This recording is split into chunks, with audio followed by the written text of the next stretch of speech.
And last night there was also a team dinner where members of the hockey program gathered with their families as two of their teammates continue to recover from their injuries in the hospital.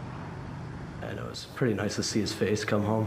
Charlie Reef is a junior at St. Ignatius College Prep and a member of the varsity hockey team. His younger brother, a freshman, one of more than a dozen people hurt in Saturday night's school bus crash in Indiana. He's doing pretty well, actually. Nothing serious. He's perfectly okay. He was pretty lucky, but I'm just thankful for that. The JV Wolfpack members and coaches were at an out-of-town tournament in Culver, Indiana, and heading back to their hotel after a game around 8 p.m. when Victor Santos, a man behind the wheel of this semi-truck, hit the bus on US 30 in Warsaw. Police say he was intoxicated. The bus flipped on its side. One player was ejected.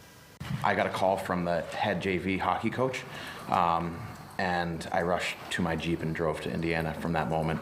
Really, really scary. I will say that there's going to be a long road to recovery for the remaining two players that are in the hospital. There is a third player that and some other players that have injuries that'll take weeks. There were 26 people on the bus. 16 were injured, 3 critically. You know, today we wrote posters and letters to them. We texted everyone. I mean, they're in really good hands right now, but we just wanted to share with them that we're thinking about them and that they're not leaving our minds or hearts right now. An outpouring of support, even a tweet from the Chicago Blackhawks. It's pretty, pretty awesome. Special, yeah, Very special to know that someone that high or people that high up are just thinking about the guys.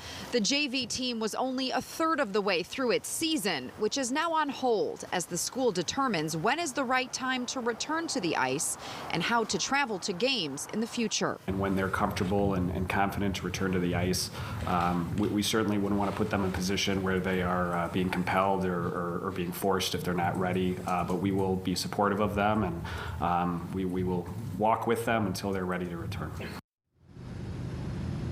The varsity hockey team has a game this Thursday at Mount Carmel and is continuing its season as scheduled.